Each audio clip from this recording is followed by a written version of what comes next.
हरे कृष्णा। तो अभी हम शुरू करेंगे पाठ 11, आध्यात्मिक गुरु का त्याग। इसके विषय हैं गुरु त्याग का सिद्धांत एवं प्रक्रिया, गुरु के संबंध में आशंकाओं के निराकरण की प्रक्रिया, पुनर्दीक्षा, इस्कॉन के अंतर्गत भक्ति साधना को निरंतर रखना। तो हम इस विषय में क्यों चर्चा कर रहे हैं ये जानना बहुत ज़रूरी है। जैसा कि मैंने पहले कहा कि कुछ इस्कॉन के भक्त थे जिनके जीवन में यह नौबत आई कि उनके आध्यात्मिक गुरु का आध्यात्मिक जीवन से पतन हो गया। उसके पीछे बहुत सारे कारण थे। व्यक्ति का पतन क्यों होता है? तो कभी वो पैसे के पीछे भाग जाता है, कभी व्यभिचार इत्यादि में लग जाता है, कभी वह गर्वित हो जाता है अपने पद प्रतिष्ठा के कारण, या कभी वह सैद्धांतिक रूप से विचलित हो जाता है, he gets into wrong philosophy, या कभी वो ऐसे कुछ मत प्रदर्शित करने लगता है जो प्रभुपाद के शिक्षा के विरुद्ध है। या कभी ऐसा हो सकता है कि कोई नेतृत्व करने वाले भक्त, लीडर्स, वे अपना ही कुछ व्यक्तिगत स्वार्थ प्राप्त करना चाहें जब वे इस्कॉन में कार्यरत है तब। तो इन सभी अलग अलग कारणों के द्वारा व्यक्ति की जो आध्यात्मिक चेतना है वो कलुषित हो जाती है और उसकी भौतिक चेतना जो है वो बढ़ने लगती है। उसका एक सर्वसामान्य प्रकटीकरण होता है वैष्णव अपराधों में कि वो बहुत अपराध करते हैं शिष्यों के प्रति या गुरु भाइयों के प्रति, प्रभुपाद के प्रति, वरिष्ठों के प्रति। तो इन सभी कारणों से कभी ऐसा हो सकता है, क्योंकि माया बहुत प्रबल है, कि कोई व्यक्ति हालांकि वो बहुत आध्यात्मिक जीवन में प्रगति किए थे, साथ ही में वे कुछ समय तक सक्षमता से अन्यों को भी शरण प्रदान कर रहे थे भगवान की सेवा में, लेकिन दुर्भाग्यवश उनका जो मनोवृत्ति है या व्यवहार है वो वैष्णव आचार संहिता के विपरीत जाने लगे। तो इस समय इस्कॉन में ऐसी समस्या हो गई कि जो शिष्य थे उनको पता नहीं था कि अगर गुरु के जीवन में ही कुछ समस्या हो रही है तो उसका निराकरण कैसे करना होता है। जैसे प्रभुपाद जी के एक शिष्य थे, उनको बाहर किसी दूर देश में भेजा गया प्रचार के लिए, और वहाँ की जो गुप्तहेर संस्था थी तो उन्होंने एक सुंदर स्त्री को भेजा यह जानकर कि ये जो गुरु आए हैं हमारे देश में, ये अगर इस धर्म का प्रचार करेंगे तो हमारा जो कम्युनिस्ट फिलॉसफी है वो टिकेगा नहीं ज़्यादा दिन। तो उन्होंने जानबूझकर एक स्त्री को भेजा जो शुरुआत में एक शिष्या के रूप में आई और फिर आगे जाकर उसने व्यक्तिगत संबंध स्थापित किया इस गुरु के साथ। फिर आगे जाकर वो एक उनकी स्वास्थ्य के कारण उनकी नर्स बन गई, और उसने नर्स बनने के बाद उनको जानबूझकर उत्तेजित करने वाले द्रव्यों को इंजेक्शन के रूप में देना शुरू किया, जिसके द्वारा व्यक्ति की काम वासना उत्तेजित होती है।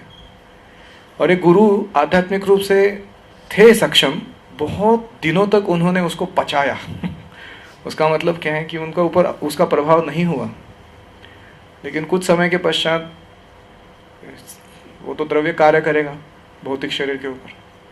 तो फिर उन्होंने उसी शिष्या के साथ वो इस्कॉन छोड़कर भाग गए, इस्कॉन से ही संपत्ति लेकर भाग गए और जाकर अन्य जगह अपना व्यक्तिगत जीवन चलाने लगे।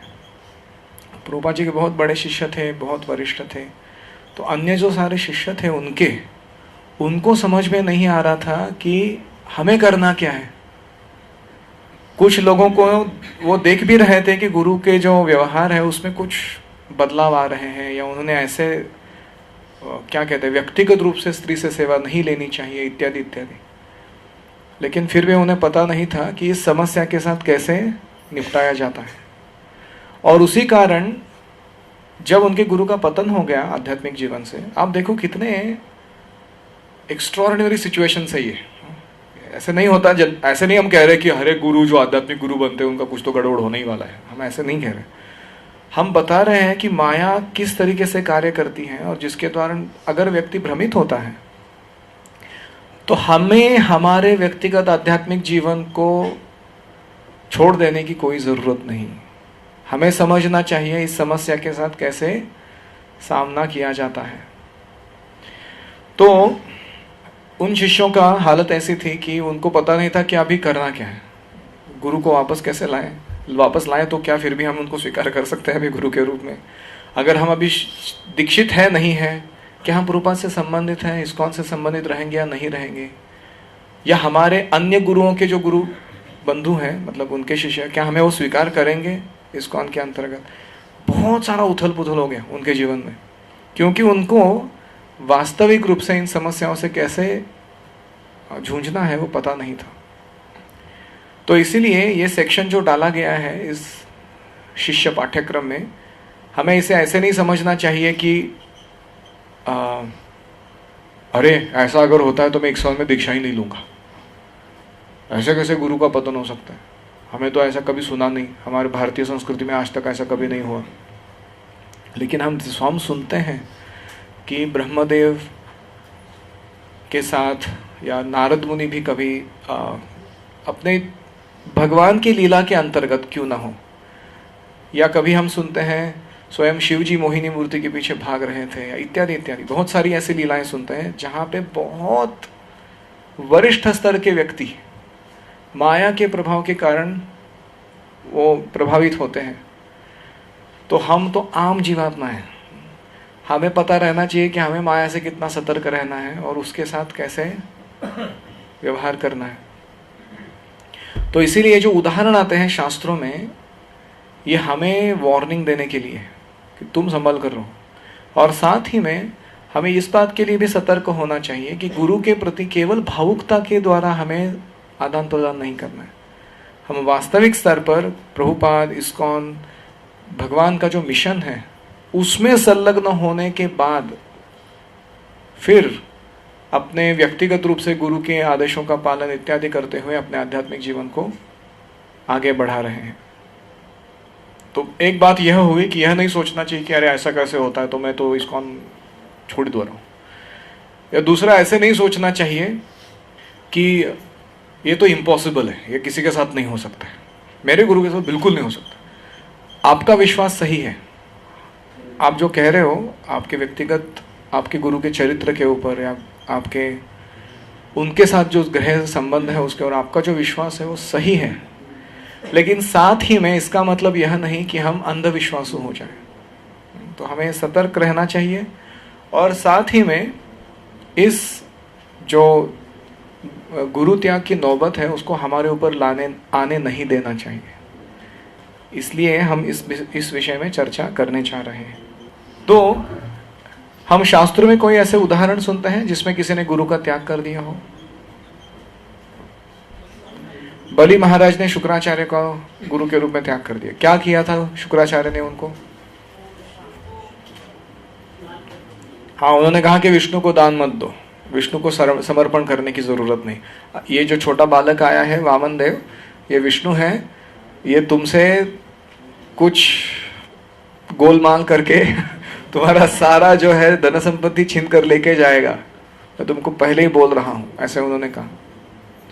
लेकिन बलि महाराज ने कहा नहीं, अगर ये विष्णु है तो विष्णु को समर्पण करना तो मेरे जीवन का सर्वोच्च उद्दिष्ट है, क्यों नहीं मैं दूं? तो ऐसे हम सुनते हैं कथा में। आगे जाकर यही शुक्राचार्य एक सुंदर श्लोक गाते हैं, वो सारी लीला होने के बाद बलि महाराज की, यहाँ तक कि भगवान उनके द्वारपाल बन जाते हैं बलि महाराज के। उसके बाद शुक्राचार्य कहते हैं, मंत्रतस तंत्रतस छिद्रम देश कालार्थ वस्तुतः सर्वम करोति निश्चिद्रम अनुसंकीर्तनम तव। जो देश काल पात्र का जो छिद्र होते हैं, अलग अलग न्यून होते हैं, कोई भी यज्ञ संपन्न कराने में या कोई भी भक्तिमय कार्यों को करने में, हमारा मिल्क प्योर नहीं होता है या हमारे मंत्र शुद्ध नहीं होते हैं उच्चारण करने में, जो भी ये सारे जो छिद्र रह जाते हैं, सारे छिद्र सर्वम करोति निश्चिद्रम। कौन? अनुसंकीर्तनम तव। इस भगवान का संकीर्तन जब कोई व्यक्ति करता है, वो सारे छिद्र निश्चिद्र हो जाते हैं, ऐसे वो कहते हैं। तो इससे जान पड़ता है कि शुक्राचार्य भी कोई आम व्यक्ति नहीं है, वो जानते हैं भगवान के बारे में। लेकिन कहने का तात्पर्य यह है कि ऐसे कभी परिस्थिति होती है जब गुरु अगर कृष्ण या उनके गुरु के आदेशों के विपरीत आदेश देते हैं या उनके विपरीत व्यवहार करते हैं तो उनका हम त्याग कर सकते हैं। तो उसका वर्णन यहाँ आता है, गुरु त्याग का सिद्धांत एवं प्रक्रिया। ऐसा शिक्षक त्याज्य है जो जघन्य कार्यों में लिप्त हो। आध्यात्मिक सूत्रों के अनुसार ऐसा शिक्षक जो जघन्य कार्यों में लिप्त हो तथा अपनी सदसद विवेक बुद्धि खो बैठा हो, त्याग कर देने योग्य है। कभी ऐसा होता था कि गुरु की पतन होने के बाद भी उनका जो गैर व्यवहार है उसको शिष्य कभी कभी आध्यात्मिक लीला समझते हैं। आपने देखा है भारत में कोई चिरूट फूक रहा है, चिलिम म्हणता उसको, अफू ले रहा है, या कोई कुछ ऐसे उल्टे सुल्टे, कोई स्त्रियों के साथ संग कर रहा है, रासलीला रचा रहा है अपने शिष्याओं के साथ, तो लोग इतने मूर्ख होते हैं, भावुक होते हैं कि वो समझते क्या है ये गुरु की आध्यात्मिक लीला है, तो ये तो जघन्य कार्य है। इसलिए प्रभुपाद ने इतना क्लियर बनाया है, no meat eating, no gambling, no illicit sex, no intoxication. अगर इसमें से कोई चीज कोई कर रहा है तो हमको समझ लेना चाहिए उसका आध्यात्मिक पतन हो चुका है। तो इसीलिए प्रभुपाद जी कहते हैं कि ऐसे शिक्षक को त्याग करना हमारे आध्यात्मिक जीवन के लिए भला होगा। ऐसे गुरु को अस्वीकार करना चाहिए जो स्वयं को पद के अयोग्य सिद्ध करे। गुरोरपि अवलिप्तस्य कार्याकार्यम अजानतः उत्पथ प्रतिपन्नस्य परित्यागो विधीयते। उत्पथ मतलब क्या है? उल्टा सुल्टा मार्ग अगर गुरु चलने लगे।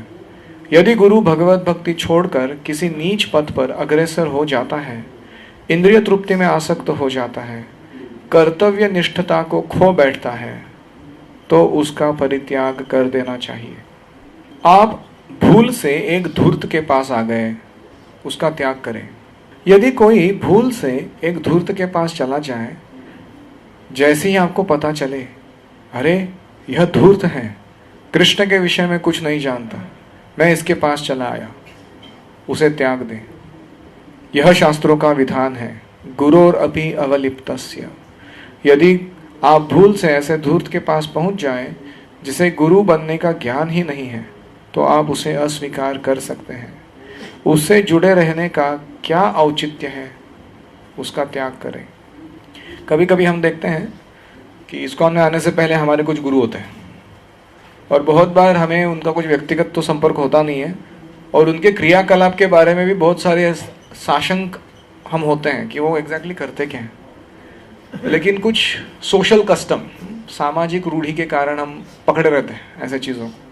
तो अगर हमें पता चलता है कि ये हमने पहले अज्ञान में किसी को गुरु बना लिया था या उनसे दीक्षा भी ले ली थी, उसका अभी वैष्णव संप्रदाय में दीक्षा लेने के साथ विरोध निर्माण नहीं करना चाहिए। उसके द्वारा हमें समझना चाहिए कि अभी अगर हम परंपरा में अच्छे गुरु को प्राप्त कर रहे हैं तो उनको स्वीकार करना चाहिए।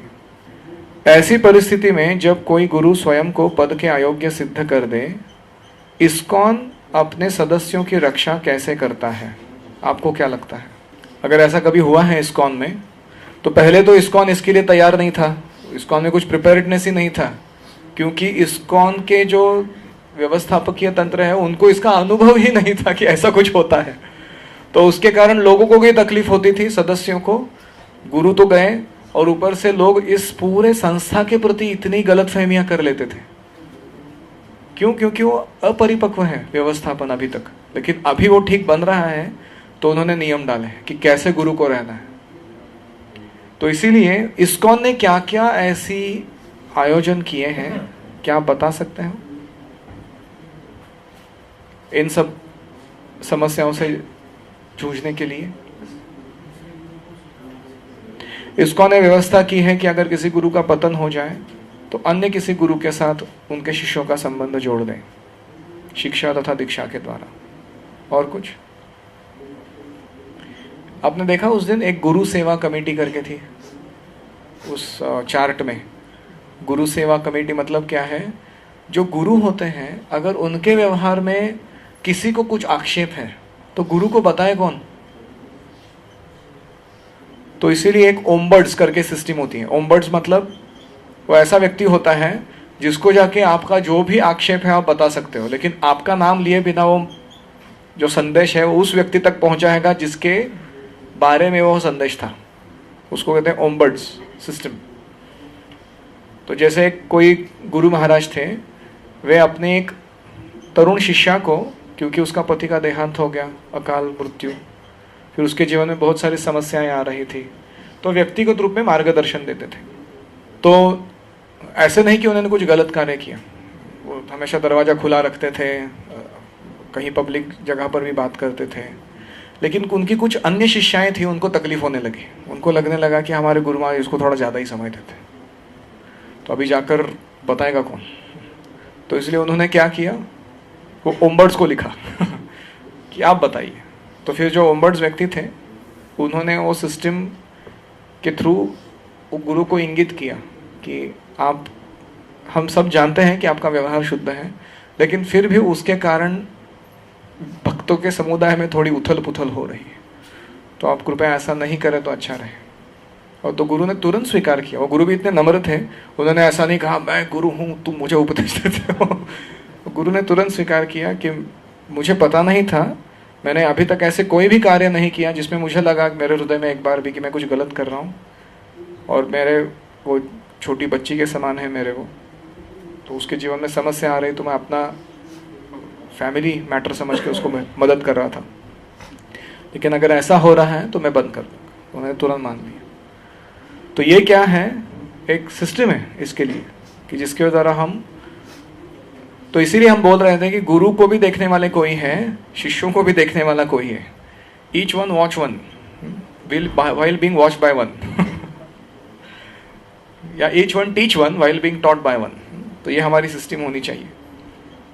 तो हर एक कोई अकाउंटेबल है भगवान की सेवा में। ऐसे कोई नहीं कह सकता कि मैं सबके परे चला गया, अभी मैं जो करना है करूँगा, मैं अभी प्रतिष्ठित पद प्राप्त नेतृत्व करने वाला व्यक्ति हूँ, या मैं गुरु हूँ या सन्यासी हूँ, ऐसे नहीं। तो ये सबके लिए अच्छा होगा। यस, ओम्बर्ड्स के बारे में और बताइए। हमारे ओम्बर्ड्स हैं, मुझे अभी के लेटेस्ट नहीं पता, व्रजविहारी प्रभु करके प्रभुपाद के एक शिष्य हैं, वे इस्कॉन के एक सदस्य हैं, कम्युनिकेशन मिनिस्ट्री इत्यादि में सेवा करते हैं। तो वे पहले ओम्बर्ड्स थे। अभी शायद अनुत्तम प्रभु है जो इस्कॉन कम्युनिकेशंस मिनिस्टर हैं, वे इन सारे चीज़ों को लेकर पास करते हैं जिसको देना है उसको। ओम्बर्ड्स ये एक ऐसा नाम है इंग्लिश में, OMBUDS, ओम्बर्ड्स। उसका मुझे भाषांतर नहीं आएगा हिंदी में, ओम्बर्ड्स को क्या कहते हैं, संदेशवाहक बोल सकते हैं सिंपल लैंग्वेज। जैसे मैं कंपनी में काम जब करता था तो हमारा एक CEO था, उसके शरीर से इतनी बदबू आती थी, और कभी कभी वो लिफ्ट में हमारे साथ आ जाए तो खत्म, सब लोग एकदम क्या कहाँ नरक में आ गए। अभी उसको बोले कौन, अगर जाके बोला तुम्हारा क्या है, तुम थोड़ा डिओड्रेंट लगा के आओ धाड़ नौकरी में से उड़ा देगा वो। तो हमारे इस कंपनी में था ये ओम्बर्ड सिस्टम, निनावी पत्र भेजो उसको कि उनको बोलिए प्लीज थोड़ा अपर दया कीजिए, डिओड्रेंट लगा कर आइए। तो इसको ओम्बर्ड सिस्टम कहते हैं, आप समझ रहे हो। तो ऐसे इस्कॉन में भी सिस्टम है, और संदेश वहाँ का कार्य करते हैं, आपके ऊपर आँच नहीं आने देते। क्योंकि ऐसा हो सकता है ना, कभी आपने किसी के लिए करेक्शन भेजा तो व्यक्ति पूछेंगे तो किसने बोला, बोलो। तो आपने उसने बोल दिया कि इसने बोला, अच्छा अभी मैं देखता हूँ उसको जाकर ऐसे होता है कभी कभी। तो ऐसे नहीं होना चाहिए, ये व्यक्ति भी सुरक्षित रहना चाहिए और काम भी बन जाना चाहिए। तो उसको वो सिस्टम बनाते हैं। ठीक है, आगे बढ़ते हैं। तो ये अगला जो है उसमें दिया है गुरु के संबंध में आशंकाओं के निराकरण की प्रक्रिया। तो ऐसा नहीं कि केवल गुरु, यहाँ पर शिक्षा दीक्षा दोनों गुरु हैं, काउंसलर या कोई भी वरिष्ठ भक्त। अगर ऐसा होता है कि हम देखते हैं कि उनके व्यक्तिगत व्यवहार में, आचरण में हमें लग रहा है कि कुछ आशंका है, जैसे कोई भक्त है मंगल आरती में बहुत सालों से नहीं आया, कुछ भक्त है वो दिखे ही नहीं मंदिर में लेकिन फिर भी पद ग्रहण करके बैठे, कोई भक्त हैं जो उनके पैसे के व्यवहार के मामले में, जैसे कोई फॉल्स रिसीट देते हैं और लोगों से पैसे ले लेते खुद के पॉकेट में डालते, इसको हमें पहुंचता ही नहीं। ऐसे कुछ हमें पता चलता है कि ऐसे कोई उल्टे सुल्टे काम कर रहे हैं कोई, तो हमारे पास पता होना चाहिए कम से कम इन सब समस्याओं से कैसे डील किया जाता है। तो इसलिए हम बता रहे हैं। शिष्य अपने गुरु संबंधित आशंकाओं के विषय में निम्नलिखित लोगों से चर्चा कर सकते हैं। पहला है कि मंदिर एवं जीबीसी अधिकारी। अगर आपको कुछ शंका है किसी भक्त के व्यवहार के बारे में, या वरिष्ठ भी है या गुरु भी है, तो आप पहले जाकर अपने टेम्पल प्रेसिडेंट से या जीबीसी से बात कर सकते हैं कि मुझे समझ में नहीं आ रहा है। ऐसे नहीं बोलना कि आप ये गलत है, आप बोल सकते हैं व्यवहार क्या हो रहा है और मेरा उसके बारे में क्या मत बन रहा है, क्या स्टोरी बन रहा है, तो आप मुझे थोड़ा मार्गदर्शन दीजिए। ऐसे हम न्यूट्रली प्रश्न पूछते हैं। दूसरा, हमारे शिक्षा गुरु, उनके पास जा सकते हैं। या तीसरा, इस्कॉन रिजॉल्व मतलब कॉन्फ्लिक्ट रिजोल्यूशन का एक कमेटी है। जो विवाद होते हैं भक्तों के बीच, उसको समस्या का निराकरण करने की एक कमेटी है, उसको इस्कॉन रिजॉल्व यानी इस्कॉन परिवाद समाधान समिति ऐसे कहते हैं। तो वो इससे भी बड़े लोग हैं, तो उनके पास भी जा सकता है कोई व्यक्ति, और उनसे आप पूछ सकते हो कि मुझे इस समस्या का निराकरण चाहिए। तो ये इस्कॉन के द्वारा ऑफिशियली अरेंज किया हुआ सिस्टम है कि आप इसके द्वारा आपके समस्याओं को सुलझा सकते हो। कभी कभी क्या होता है, समस्या सुलझती नहीं तो लोगों के मन में अविश्वास बैठा रहता है, और अविश्वास की परिणति किसमें होती है? निंदा करने में, दोष निकालने में, या भक्ति छोड़कर अन्य कुछ पॉलिटिक्स करने में, या यहाँ जाके वो बात को फैलाने में, तो जिसके कारण बाकी लोगों का भी मन विचलित हो जाए, वो भी अपने भक्ति में कुछ ढंग से काम नहीं कर पाए। तो ये सब करने की कोई ज़रूरत नहीं। आप योग्य व्यक्ति के पास जाओ, उनको बोलो कि हमें ये आक्षेप है या हमें ये आशंका है, तो उसका निराकरण हो जाएगा। यदि आप अपने गुरु का साथ त्याग दें, यह आपके लिए अच्छा नहीं है। अब ये किसकी चर्चा हो रही है? कि शिष्य में प्रॉब्लम है, गुरु में कुछ प्रॉब्लम नहीं है। गुरु जो बोल रहे हैं उनका वर्तन, उनका आदेश एकदम पक्का है, लेकिन शिष्य क्या करता है? मनमानी करता है। उसको लगता है कि ये गुरु क्या मेरे को बताएंगे, मैं अपने को जो करना है कर दूंगा। या इसके कारण, अहंकार के कारण या गलत मनोवृत्ति के कारण वो गुरु का त्याग करना चाहता है। अगर ऐसा शिष्य करता है तो आगे क्या होगा, उसका वर्णन है। परंतु जब कोई अपने गुरु का त्याग करता है तब उसके पीछे कोई कारण होता है। शास्त्रों में वह कारण दिया है, गुरोरपि अवलिप्तस्य कार्य अकार्यम अजानतः। गुरु को कार्य अकार्य क्या है पता नहीं, इसके कारण वो गलत काम में अवलिप्त हो गया। ऐसे कार्य अकार्य यदि गुरु को पता नहीं वास्तव में क्या करना उचित है और क्या अनुचित, और वह शास्त्रों के विधि नियमों के विरुद्ध आचरण करता है, ऐसी स्थिति में गुरु का त्याग किया जा सकता है। परंतु जब तक आपको गुरु का आचरण शास्त्र और गुरु के नियम विरुद्ध न प्रतीत हो, यदि आप अपने ऐसे गुरु का त्याग कर देते हैं, यह आपके लिए अच्छा नहीं, यह आपका पतन है। तो दोनों साइड है कि व्यक्तिगत स्वार्थ के कारण गुरु का त्याग करना, कि मुझे इनकी ये मंजूरी नहीं है। आपने देखा है कभी कभी ऐसा होता है, हमारे मन में कुछ भौतिक अभिलाषाएं होती हैं और हमें उसके लिए सैंक्शन चाहिए होता है किसी से कि मैं ये करूं कि नहीं करूं, तो हम ऐसे व्यक्ति को ढूंढते हैं जो उसके लिए हाँ बोल देंगे। हमको पता है अगर हम ये शिक्षा गुरु के पास जाएंगे वो बोलेंगे नहीं तुम ये कभी नहीं करोगे। अगर उस अन्य दूसरे मंदिर के प्राधिकारी के पास जाए तो शायद वो थोड़ा हाँ ना बोलने की, लेकिन ये भक्तों को अगर पूछूंगा तो वो बिना सोचे समझे बोल देंगे हाँ कर दो। फिर हम बाद में वो करते हैं, फिर बाद में अगर कोई पूछता है ऐसे तुमने क्यों किया, हमने तो अनुमति लेकर किया है, ऐसे उल्टे सुल्टे हम तो थोड़ी ना काम करते हैं। तो ये अच्छा नहीं है। ये कैसा है, हम व्यक्तिगत स्वार्थ या इंद्रिय तृप्ति के लिए भगवान के जो परंपरा पद्धति है उसको दखल अंदाज कर रहे हैं, निकाल बाहर कर रहे हैं।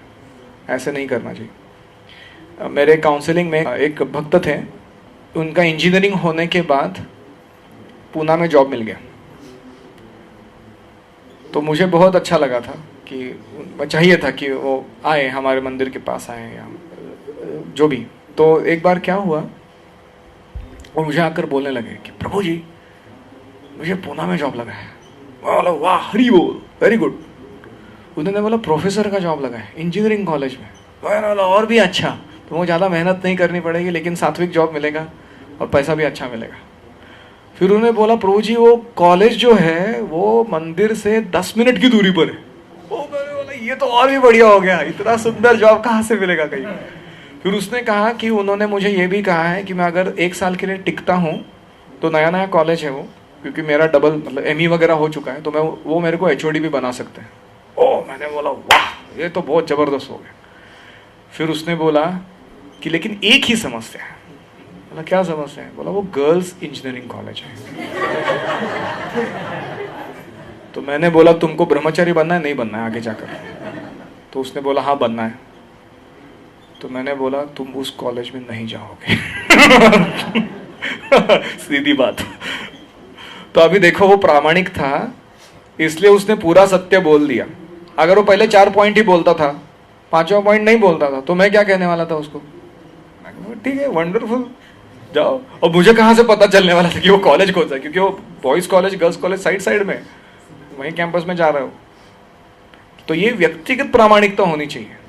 कभी ऐसे नहीं करना चाहिए कि हमको अनुकूल आदेश प्राप्त करने के लिए हमारे क्या कहते हैं वरिष्ठ जनों के मन को हम परिवर्तन कर दिया, घुमा दे। ऐसे हमको नहीं करना चाहिए। अगर हम ऐसे करेंगे तो हमारा ही पतन हो जाएगा आध्यात्मिक जीवन से। जब तक तुम्हारे मंत्र गुरु उपस्थित है तुम अन्यत्र नहीं जा सकते। एक दिन श्रील गदाधर पंडित ने महाप्रभु को अपनी पुनर्दीक्षा की इच्छा का कारण बताया। उन्होंने कहा, जब से मैंने अपने गुरु के द्वारा दिया गया इष्ट मंत्र एक अपात्र व्यक्ति को बता दिया है, तब से मेरा मन अशांत है। हे महाप्रभु, आप कृपया मुझे उसी इष्ट मंत्र से पुनः दीक्षित करें ताकि मेरा मन प्रसन्न हो सके। महाप्रभु ने कहा, सावधान रहो कि इष्ट मंत्र की दीक्षा देने वाले गुरु के प्रति कोई अपराध ना हो जाए। जब तक तुम्हारे मंत्र गुरु उपस्थित है तुम अन्यत्र नहीं जा सकते, यहाँ तक कि मेरे पास भी नहीं आ सकते। इससे हम दोनों का आध्यात्मिक जीवन संकट में पड़ जाएगा। तो ऐसे एक बार हुआ है इस्कॉन में कि एक भक्त थे, वो जब नए नए भक्ति में आए तो उनके शिक्षा गुरु ने ऐसे ख्याल नहीं रखा कि उनको पूरा अच्छे से सब समझा दे, सिस्टम क्या है, कि कितने गुरु हैं, कि मल्टी गुरु सिस्टम है हमारा, आप कहीं से भी दीक्षा लें इत्यादि। तो उनको तो ऐसे ही गाइड किया गया, एक विशिष्ट गुरु के साथ तुमको दीक्षा लेनी ही पड़ेगी इत्यादि। तो उसने दीक्षा ले भी ली और फिर बाद में 2-3 साल निकालने के बाद उसको समझ में आया कि इस्कॉन में कितना बड़ा सिस्टम है और कितने सारे गुरु हैं। और एक अन्य गुरु थे, उनकी वाणी के द्वारा, उनके व्यवहार के द्वारा बहुत प्रभावित हो गया। तो उसके कारण क्या हुआ कि उसको लगने लगा, अरे मैंने तो बड़ी गलती कर दी, मेरे को इनसे दीक्षा नहीं लेनी चाहिए थी, अभी मैं यहाँ फंस गया। अभी मुझे जाना है उनके पास, मैं क्या करूँ? तो उसने क्या किया, कुछ दिन के लिए ऐसा हो गया जैसे भक्ति छोड़कर चला गया हो, और 1 साल के बाद वापस आया, किसी दूसरे मंदिर में ज्वाइन किया और वहां से नौसिखिया भक्त बनते बनते वापस उसने उस गुरु से दीक्षा वापस ग्रहण की। अभी इस गुरु का कुछ पतन नहीं हुआ है, इसमें कोई खोट नहीं थी, लेकिन कुछ क्या गड़बड़ थी कि उसकी हृदय की जो स्वेच्छा है उसका प्रकटीकरण करने का उसको मौका नहीं दिया गया था। तो जब उसने ऐसा किया तो इस्कॉन में सारे लोग अचंभित उनका भी पता नहीं इसका करना क्या, ये व्यक्ति का ये किससे दीक्षित है और आगे जाकर इसको मार्गदर्शन करेगा कौन और इसकी जिम्मेदारी लेगा कौन इस भक्त की। तो ये सब झमेले क्यों होते हैं? क्योंकि हम हमारे भौतिक इच्छाओं को भक्तिमय क्रियाओं में घुसा देते हैं बीच में। इसलिए हम अगर आध्यात्मिक स्तर पर सुस्थित रहे और थोड़े अनासक्त रहे अनुयायियों के प्रति तो बहुत सारी समस्याओं का हल हो सकता है, ये हमें समझना चाहिए। बोधः कलुषितस्तेन दौरात्म्यं प्रकटीकृतं गुरुर्येन परित्यक्तास्तेन त्यक्तः पुरा हरिः। अपने आध्यात्मिक गुरु का त्याग करने पर बुद्धि कलुषित हो जाती है तथा अत्यंत दुर्बल चरित्र के लक्षण प्रकट होते हैं। ऐसा व्यक्ति निश्चित ही भगवान हरि के द्वारा अस्वीकृत किया जा चुका है। तो अभी तक क्या चर्चा हुई? अयोग्यता है कि नहीं वो पहले अच्छे से परखना है, तभी त्याग करने की बात आती है। ऐसे नहीं कि हमारे इंद्र तृप्ति में बाधा डाल रही है गुरु, अभी इनको छोड़ के जाता हूं मैं, ये नहीं। दूसरा, मंत्र दीक्षा होने के बाद अगर गुरु का पतन नहीं हुआ है तो उनको आप छोड़कर नहीं जा सकते हो। उनसे आप अनुदेश प्राप्त कर सकते हो कि मैं इन गुरुओं से शिक्षा ग्रहण करना चाहता हूँ, आप मुझे वो सुविधा दीजिए, मुझे बहुत प्रेरणा मिलती है, उसमें कोई गैर नहीं, लेकिन आप उनको त्याग नहीं कर सकते। अभी हम देखेंगे पुनर्दीक्षा होती क्या है। पुनर्दीक्षा मतलब जैसे कि मैंने कहा कि अगर गुरु पथभ्रष्ट हो जाए तो उन्होंने जो हमारा परंपरा के साथ संबंध जोड़कर दिया था, क्या वो खत्म हो गया? अभी हम इस्कॉन के सदस्य ही नहीं, प्रभुपाद से कुछ लेना देना नहीं, या परंपरा के साथ भी कुछ हमारा लेन देन नहीं, क्या ऐसी अवस्था होगी हमारी? नहीं। जब वो गुरु सुस्थित थे, पद से च्युत नहीं हुए थे, उन्होंने जो संबंध स्थापित किया है वह तो उनके योग्य स्तर पर स्थापित किया गया संबंध था, तो उसको कोई काट नहीं सकता है। ऐसा हो सकता है कि इस व्यक्तिगत गुरु के व्यवहार में खोट आने के कारण हम अभी उनसे शिक्षा तथा मार्गदर्शन नहीं ले पाएंगे। तो जैसे हमारे जो पावर सप्लाई होता है, वो क्या कहते हैं उसको, पावर हाउस, कोई तो भाखरा नांगल प्रोजेक्ट या गोकाक या कोई कौन सा वो ट्रॉम्बे, न्यूक्लियर पावर, तो उधर से पावर आ रही ना यहाँ पे कहीं से, तो वो जो पावर का सॉकेट है, सोचो हमने पहले प्लग किया तो चल रहा था, लेकिन बाद में सॉकेट खराब हो गया, तो क्या इसका मतलब है इसके आगे हम आध्यात्मिक कृपा या आध्यात्मिक शक्ति प्राप्त नहीं कर पाएंगे? नहीं, हम वहां से निकालेंगे और जो चल रहा है उसमें डालेंगे, तो आध्यात्मिक शक्ति वहां से प्राप्त होगी। तो यह जो सिद्धांत है इसको कहते हैं पुनर्दीक्षा। यह आम स्तर पर नहीं होता है, हमें ऐसे नहीं सोचना चाहिए कि ये कुछ विचित्र बात हम क्यों सुन रहे हैं, लेकिन यह एक तात्विक सिद्धांत है जिसके बारे में हम चर्चा कर रहे हैं। ऐसा नहीं होना चाहिए कि इसके बारे में हमें मालूमात ही नहीं थी। ऐसा भक्त जिसने जीबीसी के गुरु त्याग विषयक नीति निर्देशों के अनुसार तथा वरिष्ठ इस्कॉन भक्तों से परामर्श करने के उपरांत अपने अप्रामाणिक गुरु को अस्वीकृत करने का निर्णय लिया है, अन्य किसी इस्कॉन अनुमोदित गुरु से दीक्षा हेतु अनुरोध कर सकता है। आप समझ रहे हो? जीबीसी के निर्देश है कि गुरु अस्वीकार करने की प्रक्रिया क्या है। फिर इस भक्त के कुछ वरिष्ठ हैं, उनका उसने मार्गदर्शन दिया है कि मेरे को करना चाहिए नहीं करना चाहिए, कैसे करना चाहिए। उसके पश्चात अगर वो गुरु अप्रामाणिक थे तो उनको अस्वीकृत करने का निर्णय लिया जा सकता है। किसी अन्य इस्कॉन अनुमोदित गुरु से दीक्षा हेतु अनुरोध वह कर सकता है। प्रथम एवं द्वितीय दीक्षा के लिए इस्कॉन नियमावली में वर्णित सामान्य प्रक्रिया अपनाई जाए।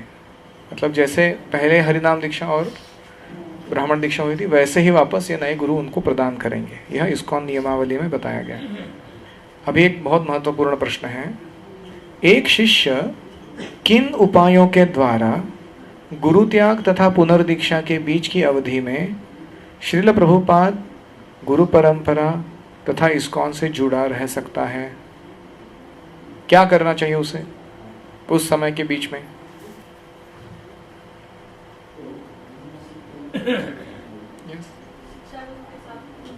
शिक्षा गुरु के साथ संबंध रख सकते हैं, शिक्षा तो ग्रहण कर ही सकते हैं। दूसरा, नियमित आध्यात्मिक साधना भक्ति को जारी रख सकते हैं, उसमें तो कोई खोट नहीं।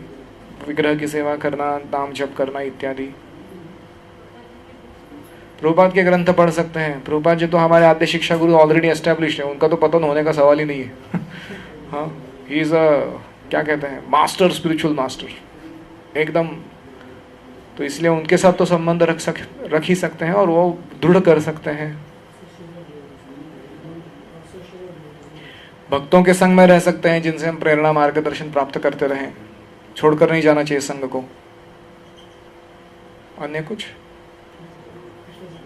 कृष्ण से प्रार्थना कर सकते हैं कि वो हमारा योग्य मार्गदर्शन करें जिसके द्वारा हमारा भक्ति से पतन न हो, तो इत्यादि। तो कहने का तात्पर्य क्या है कि वो कनेक्शन एस्टैब्लिश्ड है, सिर्फ अभी आगे चलकर जाके जो आध्यात्मिक कृपा, निर्देश, सुविधा इत्यादि प्राप्त करनी है उसके लिए कुछ आयोजन करने की जरूरत है। प्रभुपाद कह रहे हैं चिदानंद को लिखे पत्र से, कृपया मेरी शिक्षाओं के माध्यम से मेरा सदैव स्मरण करें और हम सदा संग रहेंगे। कृपया मेरी शिक्षाओं के माध्यम से मेरा सदैव स्मरण करें और हम सदा संग रहेंगे। जैसा कि मैंने श्रीमद् भागवतम के प्रथम संस्करण में लिखा है, गुरु अपने दिव्य उपदेशों के द्वारा चिरकाल जीवित रहते हैं और शिष्य उनके साथ जीते हैं, उपदेशों के साथ तथा गुरु के साथ, उसके द्वारा। मैं अपने गुरु महाराज से अब तक कभी नहीं बिछड़ा, क्योंकि मैंने सदैव उनकी सेवा तथा उनकी शिक्षाओं का पालन किया। तो अंत में हम इतना ही कहना चाहेंगे कि कलयुग जो है एक इतना विचित्र युग है कि इसमें ऐसे विषयों के ऊपर चर्चा करनी पड़ती है जो वैदिक समाज में शायद कोई कल्पना भी नहीं कर सकता। जैसे घटस्फोट। ये घटस्फोट क्या है? डाइवोर्स। आपको पता है वैदिक साहित्य में या वैदिक संस्कृति में ऐसा कोई शब्द ही नहीं है। डाइवोर्स के लिए कोई प्रतिशब्द संस्कृत भाषा में नहीं है। इसका मतलब क्या है? क्या ऐसे कुछ होता ही नहीं था वैदिक समाज में। लेकिन हम देखते हैं कलयुग में कि समस्या है, लोग एक दूसरे के साथ इतना जिंदगी भर नहीं रह सकते। तो ये ऐसी हालत है, इसलिए ये सब चर्चा करनी पड़ती है। हर साल में डिक्शनरी बढ़ती रहती है, ऐसे नए नए शब्द तैयार होते रहते हैं। तो ऐसी ही अलग अलग समस्याएं हैं। कलयुग के कुछ विशिष्ट दुविधाएं हैं जो अन्य युगों में भी नहीं थी, तो उसके कारण हमें चर्चा कर रहे हैं। इस चर्चा का तात्पर्य यह नहीं कि हमें हमारे गुरु में अविश्वास दिखाना है या जानबूझकर उनके दोष निकालना शुरू करना है, लेकिन हमें सतर्क रहना है। और कहीं भी अगर हमें लगता है कि इन व्यवहार या आदेशों के द्वारा हम प्रभुपाद जी के मिशन या मूड के प्रति अग्रसर नहीं हो रहे, दूर जा रहे हैं, तो हमें उसको सामना करना सीखना चाहिए कि उसको कैसे एड्रेस किया जाए। और वो भी अत्यंत आदरयुक्त व्यवहार के द्वारा, स्वयं को बहुत सुपीरियर न मानते हुए और दूसरों को नीचा नहीं दिखाते हुए, और बहुत ही संवेदनशील रहकर, स्वयं बहुत कृष्ण भावना भावित रहते हुए उन चीज़ों को हमें डील करना चाहिए। दूसरा चीज़ था कि ये जो सारा वर्णन था, ये यह भी दिखाता है कि इस्कॉन कितना एक दृष्टि से परिपक्व कह सकते हैं और साथ में प्रिपेयर्ड, तैयार है इन सारे समस्याओं को जूझने के लिए।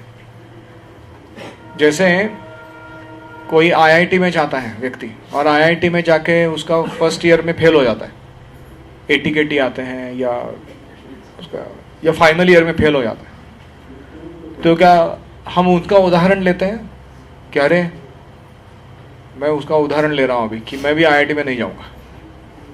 ऐसे नहीं है।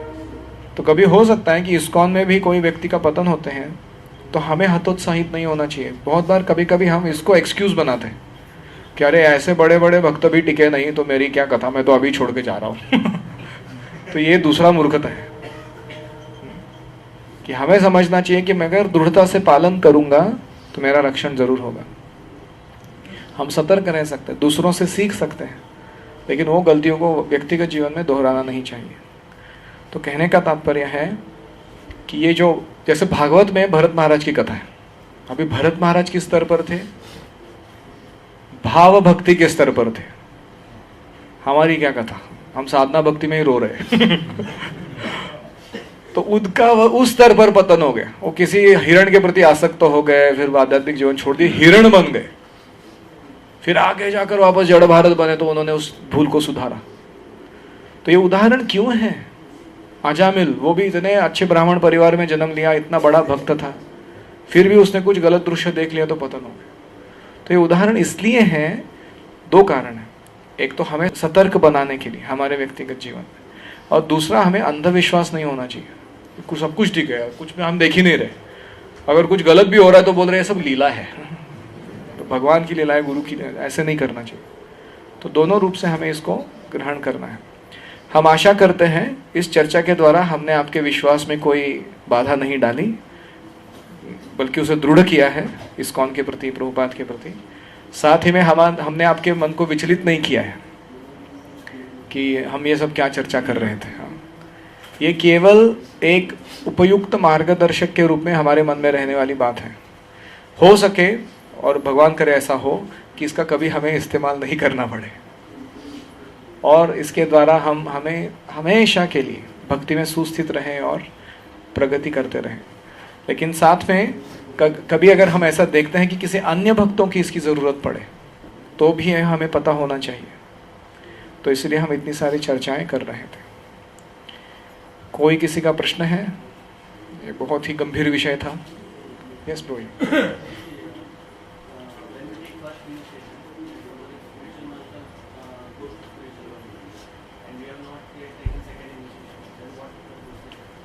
तो प्रथम दीक्षा के पश्चात अगर गुरु का देह त्याग होता है तो दूसरी दीक्षा जो है वो गुरु, बहुत बार ऐसा होता है कि वो आयोजन कर कर जाते हैं, वो बता कर जाते हैं कि मेरे पश्चात मेरे जो शिष्य हैं या इन गुरुओं से या इन वरिष्ठों से दीक्षा तथा शिक्षा ग्रहण कर सकेंगे अगली वाली, तो वो बता कर जाते हैं।